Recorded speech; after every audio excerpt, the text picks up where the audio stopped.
A very good evening to everyone. Hi students, welcome to VerandaRace. Well, three people are waiting. Let me see who all are there.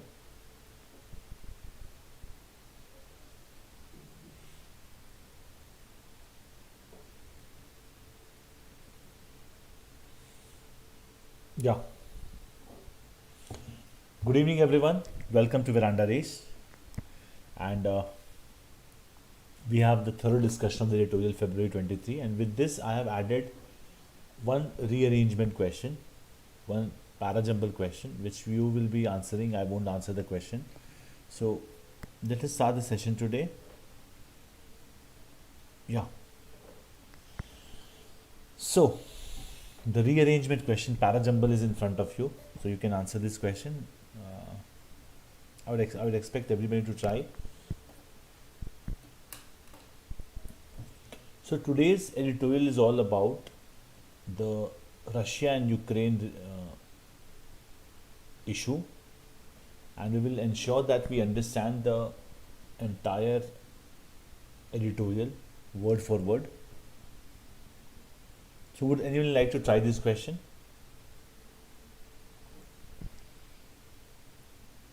I need answers from you.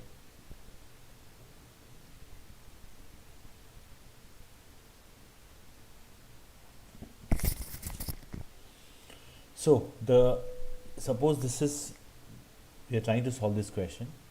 It is internet and computer everywhere. The modern world will look void with the internet and computers. Internet and computers have created such an order in every field. So let us assume that this is the first sentence. I'm not saying this is the first sentence.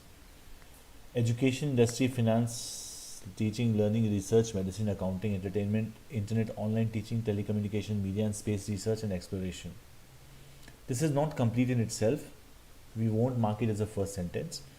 We are living in an information technology revolution era. The indispensability of the internet and computers cannot be denied. The modern youth and children don't have any other option. This is probably the first sentence. Yeah. Good evening, Gunalini. Good evening. So they are so adroitly efficient in they are. So this cannot be the first sentence. Internet and computers have already taken over each and every field. Tell me an area or sphere where the internet and computers are not being used. Not probably the first sentence. So we have to decide between C and A. Any answers from you? Okay. So after this parajumble, we will move to the today's editorial, the issue between Russia and Ukraine. So we are living in an IT revolution era. The indispensability of the internet and computers cannot be denied. The modern youth and children don't have any other option. Can be the first sentence, and it is internet. So it says it is internet, which cannot be the first sentence. So it is ruled out as the first sentence. So C turns out to be the first sentence. It is internet means it already something has been mentioned earlier about it. Okay. So what should come after C? So let us mark C as the first sentence.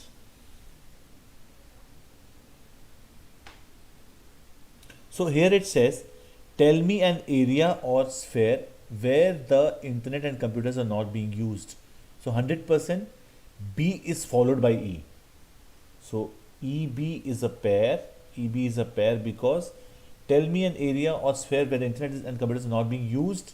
Education, industry, finance, defense, teaching, learning, research, medicine, accounting, entertainment, internet, online teaching, telecommunication, media and space research and exploration. So EB is a pair. Then it comes to, we are left with D and A. So it says it is internet and computer everywhere. The modern world will look void without the internet and computers. Internet and computers have created such an order in every field. And here internet and computers, two things are being mentioned. So D will come after A. So we'll mark as AD. Now we have to arrange these. Now we have to arrange these three sentences, three pairs I would say, C, EB and AD. So do we find any link between D and D? Okay, so it becomes quite easy. We can check with B and A. What's B? Education industry. Okay, it is internet and computer everywhere. So EBAD is a pair. and CEBAD will be the answer. Very easy question actually, CEBAD. I hope you understood how. E and B go together, A and D go together, and there's a relation between B and A. How come? So when we talk about each and every field, it says it is internet and computer everywhere. So CEBAD will be the answer. Well, I'm sure you are convinced with my answer. So let's move to the Russian recognition, which is the editorial for today, a part of the editorial. So after weeks of ratcheting tension, so what's the meaning of ratcheting? Ratcheting means irreversible, and which cannot be revoked. So after weeks of ratcheting tension, irreversible tensions, and frenetic diplomacy. Frenetic means wild and frenzied, frenetic. So after weeks of ratcheting tensions and frenetic diplomacy across Europe, after so much of tension and diplomacy, Russian President Vladimir Putin has played a major move by announcing formal recognition for the Donbas region, which is Donetsk and Luhansk in eastern Ukraine. So what he has done is, he has played a major move by announcing that the Donbas region enclaves like Donetsk and Luhansk, they are now there. He has announced a formal recognition for these two regions. And this one means what? This decision changes the course of the present diplomatic efforts. So whatever present diplomatic efforts are being put into, this decision of making them independent regions, announcing them independent regions, has changed the course of the present diplomatic efforts. Whatever present diplomatic efforts are being put by the other countries, he has changed the course of present diplomatic efforts. To begin with, the recognition of the two separatist groups that control parts of the Donbas region as governments signals that Russia is no longer interested in talks based on the Minsk Accords.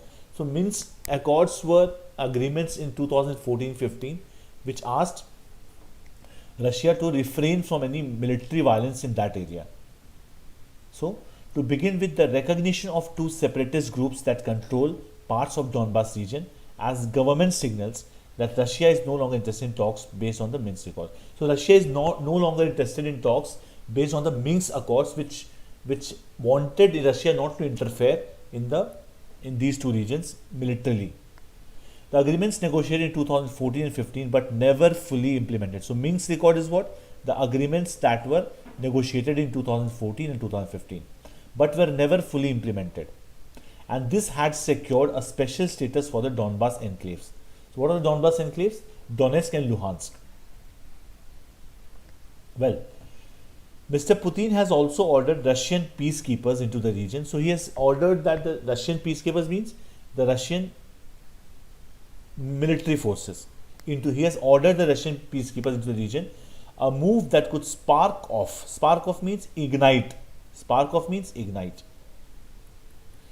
conflict with Ukrainian troops. So there might be an issue that there can be a conflict with the Ukrainian troops with the Russian peacekeepers.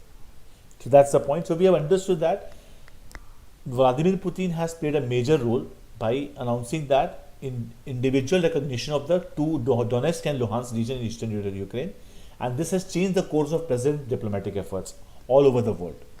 Well, and to start with, the recognition of two separatist groups that control parts of Donbas region, Russia is not interested in any talks based on the Minsk Accords, the agreements that were negotiated in 2014-15 but were never fully implemented. And Mr. Putin has also ordered Russian troops, peacemakers means the military, the army, into the region, and a move that could ignite conflict with Ukrainian troops. Moving ahead. Mr. Putin may claim that his move is far short of the invasion. So he claims that he is not trying to invade. He claims that he is not trying to invade, and that the US and NATO allies have been warning about and should not incur any further hostilities from Ukraine. So what he says, Mr. Putin claims that whatever the US and NATO, North Atlantic Treaty Organizations, these allies, US and its NATO allies like France or UK for that matter. So they have been warning about, and they should not incur any further. So he has warned, given a warning that the US and NATO allies should not incorporate, should not add, incur means addition, any further hostilities from Ukraine. And in doing so, however, he has put paid to means what? Put paid to means destroyed. So he has destroyed all hopes that the threat of conflict would recede. Recede means go back, reduce. So in doing so, however, he has destroyed all hopes that the threat of conflict would recede once the tens of thousands of Russian troops along the Ukraine border and in Belarus for military exercise withdrew. So he has said that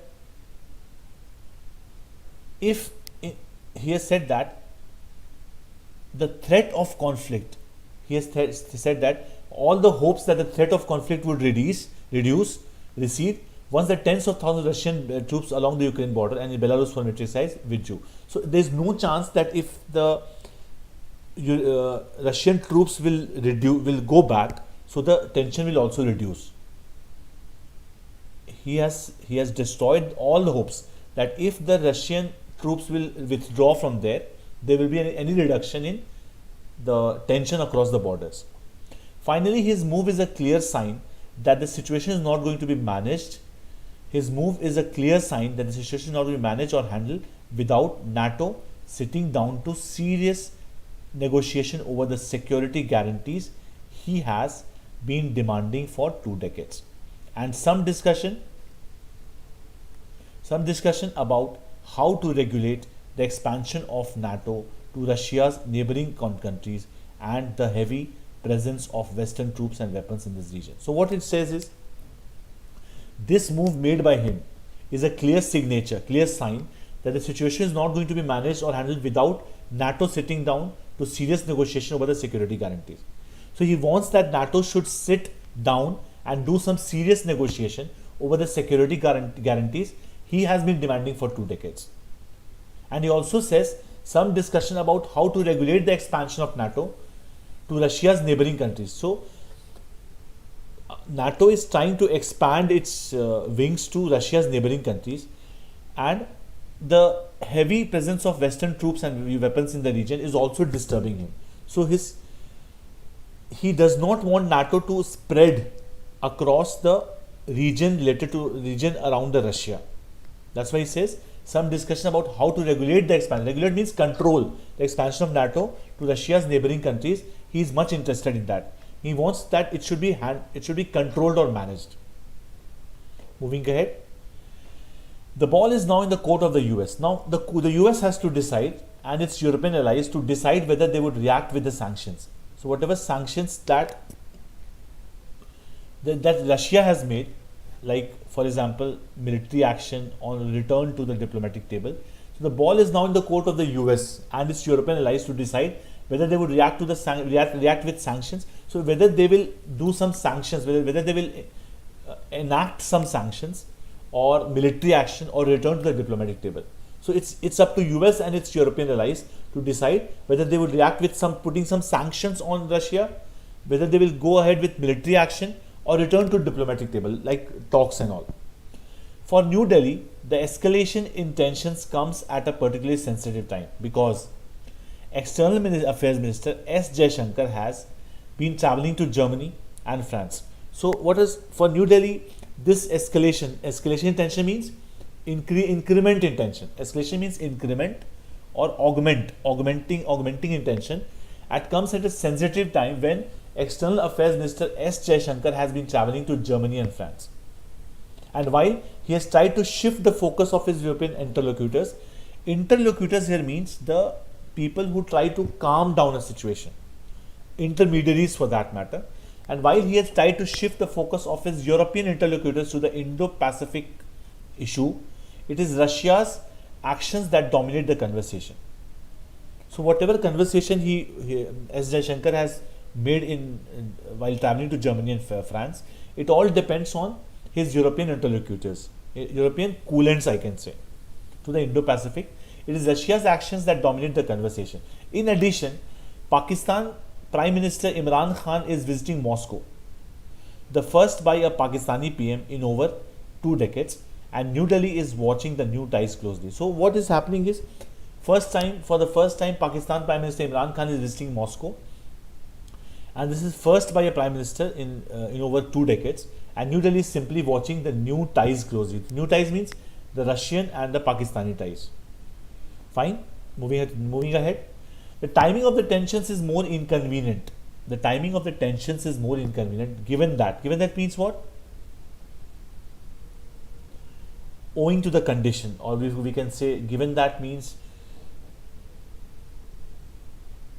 because given that the delivery of Russian S-400 missile system is underway, and the US administration is still to decide on whether. So right now what's happening, the delivery of S-400 missile systems to India is underway, and US is also trying to decide on whether it should impose CATSA sanctions against India. So what is CATSA? So CATSA is countering America's adversary through sanctions. So US can always impose CATSA. CATSA will be countering America's adversaries. I'll write it. Countering America's adversaries through sanctions. So the Russian S-400 missiles systems is still underway, and plus US administration is also yet to decide whether it will waive or impose the CATSA sanctions against India. So as a result, India's statement at the UNSC, United Nations Security Council, that appealed for diplomacy and de-escalation. So India's statement at the UNSC, United Nations Security Council, that appealed for diplomacy and de-escalation. De-escalation means reduction in the intensity of the problem. So India wanted diplomacy and de-escalation while making no critical comment about Mr. Putin's announcement. Is not just an assertion. So India made some comments at UNSC, wanted diplomacy and de-escalation, and made no critical comments about Mr. Putin's announcement. This is not just an assertion of India's traditional principled position. India has always maintained a principled position in terms of in the UNSC, and this is just an assertion, not just an assertion or a study in pragmatism. Pragmatism means practicality. So it's not just an assertion of India's traditional principled position or a study in pragmatism. Pragmatism means practicality, but also a reflection of the difficult position New Delhi finds itself in over the conflict, which appears to have now entered a new phase. So New Delhi was always in an awkward position, whether how it can project itself in the UNSC or related to issues related to Russia and the US and other allies. So now this comment that India has made about de-escalation and diplomacy in UNSC is not just an assertion. Assertion means what? Assertion means if you make a statement and you try to prove that it's a fact. It's not just an assertion of India's traditional principle. Traditional principle means the original position India has been keeping about its statements related to Russia or US, or a study in pragmatism. Study in pragmatism means practicality. It's not just a study in pragmatism, but it's also a reflection of the difficult position New Delhi finds itself in over the conflict. So the New Delhi is finding its position very difficult, which appears to have entered a new phase. So it's a new phase that the problem the New Delhi has entered in. So we have understood that Vladimir Putin has decided to put Donetsk and Luhansk given a separate status, independent status, and because of that, what has happened is US and other allies have tried to try to counter it, and the US administration is still to decide whether it will waive or impose CATSA sanctions on India. So India's position is very dicey and very difficult, and it's not able to decide whether it's just it's a dicey position, whether it's just a reflection of it's just a it has in the UNSC they had appealed for diplomacy and de-escalation, and had made no critical comment about Putin's announcement. So it is a fact that New Delhi has entered a very difficult position, especially after the movement of the Pakistan Prime Minister Imran Khan to Moscow. So with this, I'd like to end the session, students. Thank you so much.